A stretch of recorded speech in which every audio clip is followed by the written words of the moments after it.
دولت اللہ اسے بھی دیتا ہے جس سے راضی ہے، اسے بھی دیتا ہے جس سے راضی نہیں، اس کو بھی دیتا ہے جو مانگتا ہے، اس کو بھی دیتا ہے جو نہیں مانگتا۔ مگر ہدایت مانگنے سے ملے گی، طلب سے ملے گی، اور اس سے ملے گی جس کو اللہ پسند کرے گا۔ اللہ کریم نے خود قرآن میں کہا، اللہ کے بعد پیغمبر اپنے چچا پر زور لگا رہے تھے، محنت کر رہے تھے کہ کلمہ پڑھ لیں، ہدایت پر آ جائیں، تو اللہ کریم نے فرمایا اِنَّكَ لَا تَهْدِي مَنْ أَحْبَبْتَ وَلَكِنَّ اللَّهَ يَهْدِي مَن يَشَاءُ۔ اے میرے محبوب، آپ اپنے چہتوں کو اپنے زور سے ہدایت نہیں دے سکتے، آپ ہدایت بتا سکتے، آپ ہدایت کی تبلیغ کر سکتے، آپ ہدایت کی ترغیب کر سکتے، مگر آپ کسی کو زور سے پکڑ کر ہدایت دے نہیں سکتے۔ إِنَّكَ لَا تَهْدِي مَنْ أَحْبَبْتَ وَلَكِنَّ اللَّهَ يَهْدِي مَن يَشَاءُ۔ میں نے جو آیت پڑھی سورہ فاتحہ کی، ہر نماز والا اپنی ہر نماز کے اندر اللہ سے مانگ رہا ہے، باوجود قبلہ رخ ہو کر، نماز میں کھڑے ہو کر، ساری دنیا سے تعلق ہو کر اللہ کے سامنے عرض کر رہا ہے اہدنا الصراط المستقیم، اللہ مجھے صراط مستقیم کی ہدایت نصیب کر، مجھے ہدایت کا راہ دکھا دے۔ اللہ کریم مجھے ہدایت کے راہ پہ چلا دے، اللہ کریم مجھے ہدایت کے راہ پہ قائم رکھو۔ یہ تینوں معنوں کی رعایت رکھنی ہے۔ اہدنا الصراط المستقیم، ہدایت کا راہ دکھا دے، ہدایت کے راہ پہ دکھانے کے بعد چلا دے، چلانے کے بعد اس پر مجھے قائم دائم فرما۔ یہ دعا انسان نماز میں اللہ سے مانگ رہا ہے، ہدایت مانگ رہا ہے۔ اہدنا الصراط المستقیم۔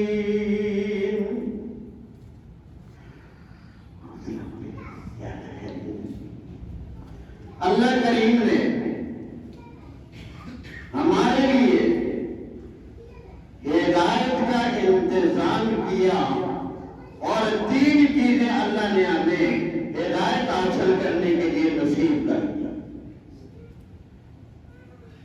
تین چیزیں، نمبر ایک، نبی کریم علیہ السلام کی ذات بابرکات، محمد رسول اللہ۔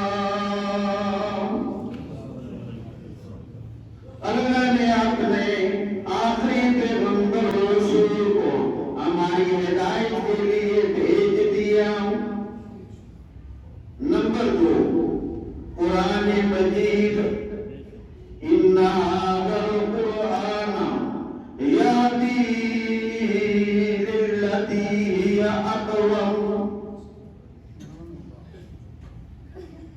الف لام میم، ذَلِكَ الْكِتَابُ لَا رَيْبَ فِيهِ هُدًى لِّلْمُتَّقِينَ۔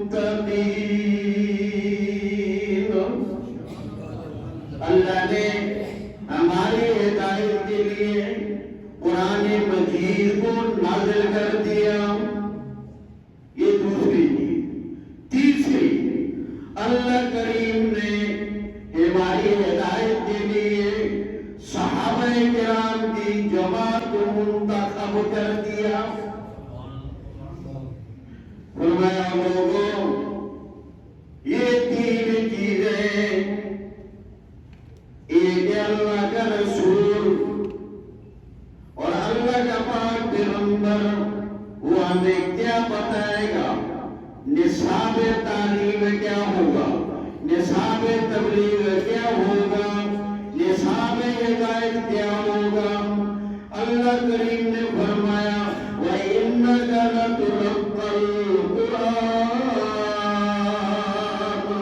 اے میرے محبوب ہم نے آپ کو لوگوں کی رہنمائی اور ہدایت و تبلیغ کے لیے قرآن جیسی کتاب عطا کر دی۔ اللہ کے پاک پیغمبر معلم بن کر آئے، قرآن کریم نصاب تعلیم پڑھ کر آیا۔ اللہ کریم نے شاگردوں کی جماعت ایسی بے مثال عطا فرمائی جو اللہ کے پاک پیغمبر سے مکمل طور پر اماتن اماگوش ہو کر مکمل توجہ کے ساتھ اللہ کے پاک پیغمبر کی باتیں تو دور کی بات ہے، اللہ کے پاک پیغمبر کا لہجہ اور انداز بھی محفوظ کر کے امت تک پہنچا دیا۔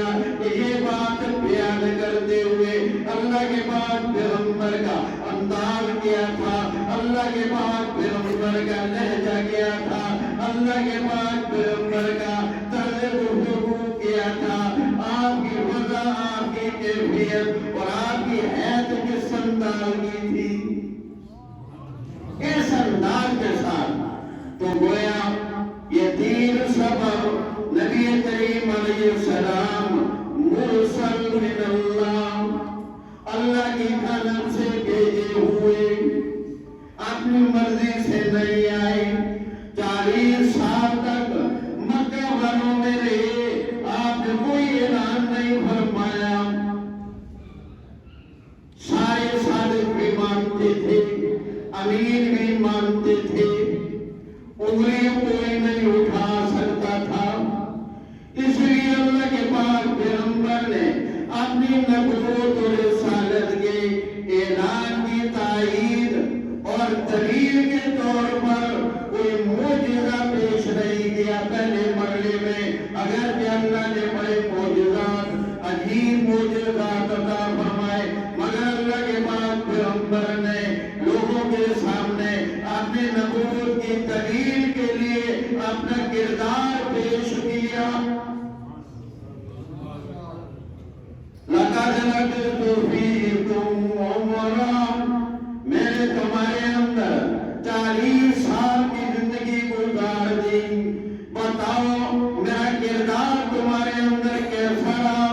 معمولی بات نہیں، 40 سال گزار دیے اس معاشرے کے اندر، ان لوگوں کے اندر ہر طریقے کا انیک سلیق بھی رہا، لین دین بھی رہا، معاملات بھی رہے، گفتگو بھی رہی، معاملات بھی ہوتے رہے، میرا تمہارے اندر آج تک کردار کیسا رہا؟ اللہ کے پاک پیغمبر نے اپنا کردار پیش کر دیا۔ اللہ کے پاک پیغمبر ہماری ہدایت کے لیے مرسل من اللہ، اللہ کی جانب سے بھیجے ہوئے، اور قرآن کریم ہماری ہدایت کا معیار، میزان اور تسوٹی اور نصاب، یہ منزل من اللہ یا منزل من اللہ، یہ اللہ کریم کی طرف سے نازل کیا گیا۔ اور جس جماعت نے نبی کریم علیہ السلام سے اللہ کا قرآن سیکھا، اللہ کے پاک پیغمبر کی سنتوں کو سیکھا، اللہ کے نبی کے کردار کو سیکھا، اللہ کے نبی کے اعمال و افعال کو سیکھا، وہ جماعت صحابہ کرام کی منتخب من اللہ، وہ اللہ کی طرف سے منتخب تھی۔ اور یہ وہ جماعت تھی، اللہ نے اس جماعت کا تذکرہ پہلے پیدا ہونے سے پہلے تورات میں بھی کر دیا تھا، انجیل میں بھی اللہ نے کر دیا تھا، پہلے انبیاء نبی کریم علیہ السلام کے بارے میں بھی بتاتے آئے، اور صحابہ کرام کی جماعت کے بارے میں بھی بتاتے آئے۔ معمولی جماعت نہیں ہے۔ وَإِنْ آمَنُوا، اگر یہ لوگ ایمان لائیں گے، ایمان لانے کا معیار اور میزان کیا ہو، فَإِنْ آمَنُوا بِمِثْلِ مَا آمَنْتُمْ بِهِ فَقَدِ اهْتَدَوْا، اگر ان کا ایمان حضرت ابوبکر جیسا ایمان ہوا، اگر ان کا ایمان حضرت عمر جیسا ایمان ہوا، اگر ان کا ایمان حضرت عثمان جیسا ایمان ہوا، اگر ان کا ایمان حضرت علی مرتضی جیسا ایمان ہوا، اگر ان کا ایمان دیگر صحابہ کرام کے ایمان جیسا ایمان ہوا، جتنا نہ جیسا مقدار نہ، صحابہ جتنا ایمان کس میں آئے گا، صحابہ جیسا ایمان۔ مثال کے طور پر مولانا خادم حسین صاحب حافظ اللہ، ان کے پاس ایک من دودھ ہے، کتنا؟ ایک من، اور ہے خالص،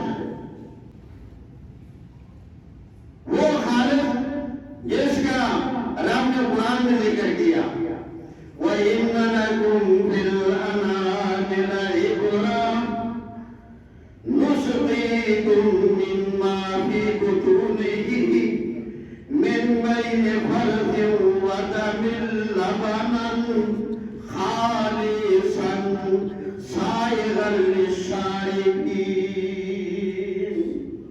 وہ اللہ جس نے دودھ والے جانور کے اندر، جانور نے چارہ کھایا، وہ پیٹ کے اندر چلا گیا، میں نے اپنا کام شروع کر دیا، کچھ غلہ بنا دیا، کچھ غلہ غذائیت والا حصہ ہو گیا اور خون بنا دیا۔ حضرت عبداللہ بن عباس رضی اللہ تعالیٰ عنہ فرماتے، فضلہ نیچے آ گیا، گوبر نیچے آ گیا، خون اوپر کو ہو گیا، اللہ کریم نے ناپاک گوبر کے درمیان اور ناپاک خون، ان دونوں کے درمیان دودھ جیسا نور پیدا کر دیا۔ إِنَّ لَكُمْ فِي الْأَنْعَامِ لَعِبْرَةً نُسْقِيكُم مِّمَّا فِي بُطُونِهِ مِن بَيْنِ فَرْثٍ وَدَمٍ لَبَنًا خَالِصًا۔ اس طرح کا دودھ ہے حضرت کے پاس ایک من، اور میرے پاس اسی طرح کا دودھ ہے 1 کلو۔ اگر میں یہ کہوں میرا یہ دودھ مولانا خادم حسین صاحب کے پاس جو دودھ ہے، میرا دودھ اتنا ہے، یہ تو غلط ہے، میرا دودھ اتنا تو نہیں، وہ 40 کلو ہے، میرا 1 کلو ہے، اتنا کہاں ہوا؟ اگر میں یہ کہوں میرا دودھ اس دودھ جیسا ہے تو یہ بات ٹھیک ہوگی۔ صحابہ کرام جتنا ایمان، یہ تو نہیں ہو سکتا، لیکن صحابہ جیسا ایمان، جو بدعات سے پاک ہو، رسومات سے پاک ہو، خرافات سے پاک ہو، اور شرکیات سے پاک ہو، توہمات سے پاک ہو، وسوسوں سے پاک ہو، بالکل خالص ستھرا ایمان، جس طرح ستھرا ایمان صحابہ کرام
کہ آپ پر وہی کون لاتا ہے؟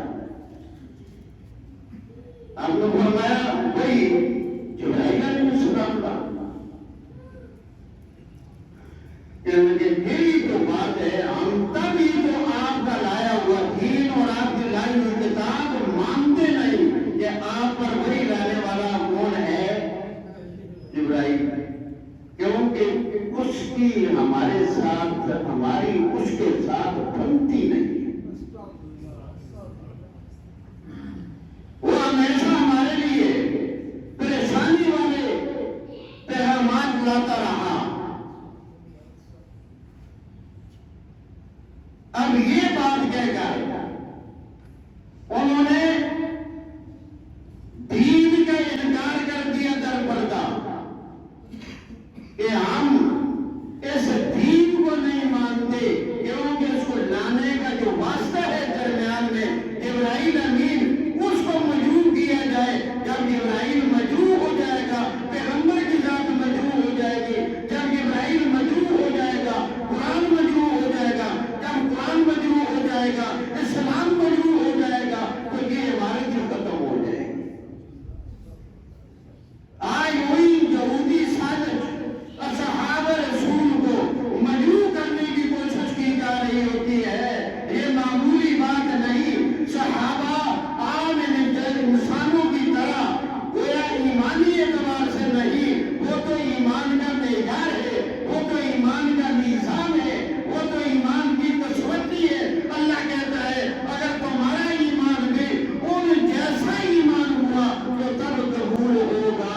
یہ اس واسطے کو مجروح کر کے اس قرآن کو مجروح کرنا چاہتے ہیں، پیغمبر کی ذات کو مجروح کرنا چاہتے ہیں اور مذہب اسلام کو مجروح کرنا چاہتے ہیں.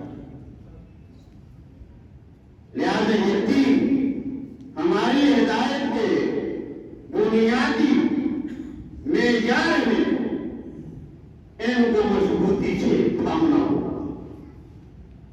اسی لیے اللہ کے پاک پیغمبر نے دنیا سے جاتے ہوئے کہا لوگوں میں جا رہا ہوں ترکت فیکم امرین،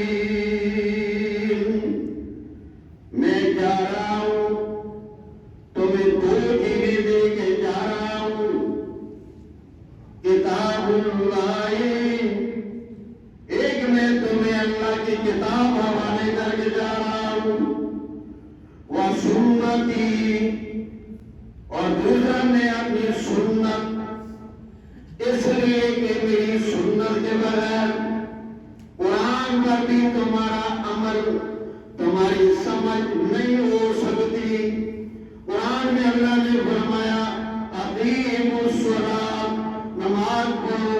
کئی مرتبہ فرمایا، کئی بار یہ حکم آیا، مگر قرآن میں کہیں نہیں. فجر کی اتنی رکعتیں پڑھ لو، ظہر کی اتنی رکعتیں پڑھ لو، عصر کی اتنی رکعتیں پڑھ لو، مغرب کی اتنی رکعتیں پڑھ لو، عشاء کی اتنی رکعتیں پڑھ لو. اور پڑھنے کی ترتیب یوں ہے، پورے قرآن میں کہیں بھی نہیں ہے. یہ اگر ہمیں معلوم ہوا تو محمد رسول اللہ کے عمل سے معلوم ہوا.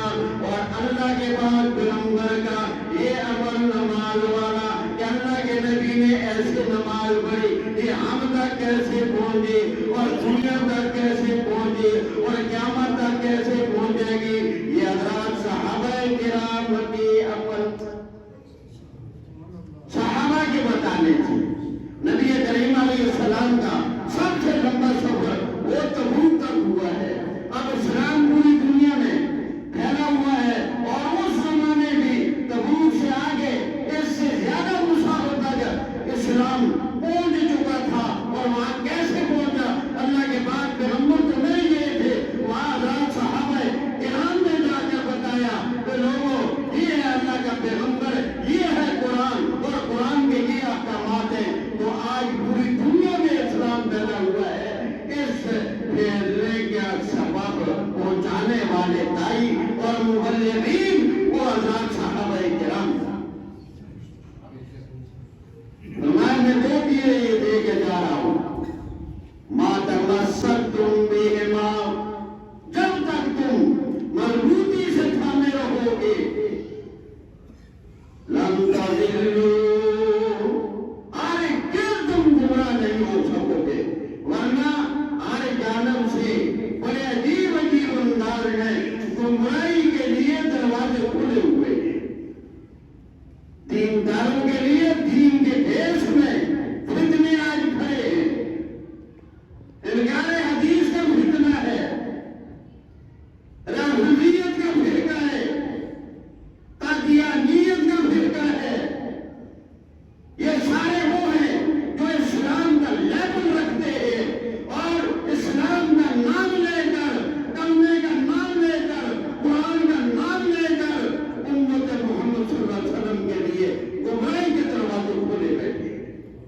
نبی نے فرمایا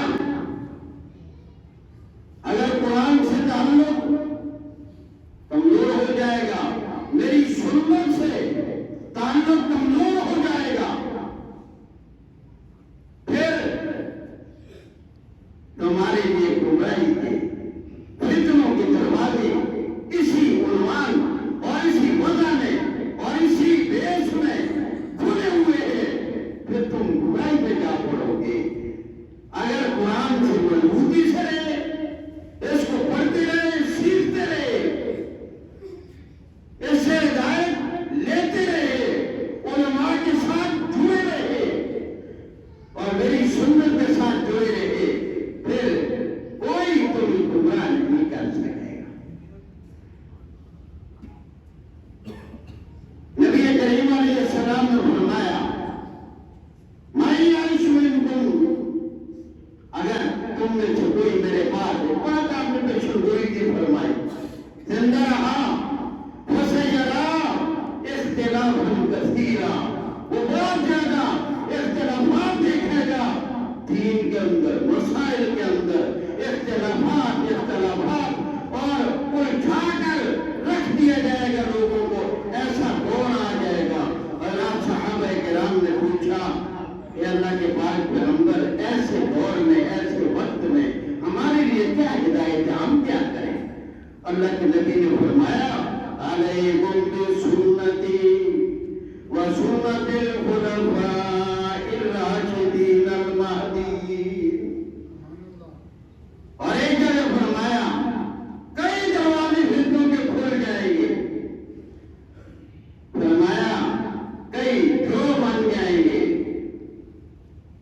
72 یہودیوں کے بنے یا 73 بن جائیں گے، اور ایک گروہ اور ایک جماعت 73 میں سے اللہ کے ہاں کامیاب ہوگی۔ پوچھا گیا اللہ کے پاک پیغمبر وہ ایک جماعت کون سی ہوگی؟ فرمایا ما انا علیہ واصحابی، یعنی صحابہ کا تذکرہ آیا تو لوگوں یہ 3 اسباب ہدایت کے، ان کو مضبوطی سے تھامو اور ہدایت کے ہر وقت طالب بن کر رہو، کسی وقت اپنے آپ کو کامل اور مکمل نہ سمجھو، اللہ کی کتاب کے ساتھ، نبی کریم علیہ السلام کی ذات یعنی آپ کی سنت کے ساتھ، اور حضرات صحابہ کرام کے ساتھ۔ اللہ تعالیٰ مجھے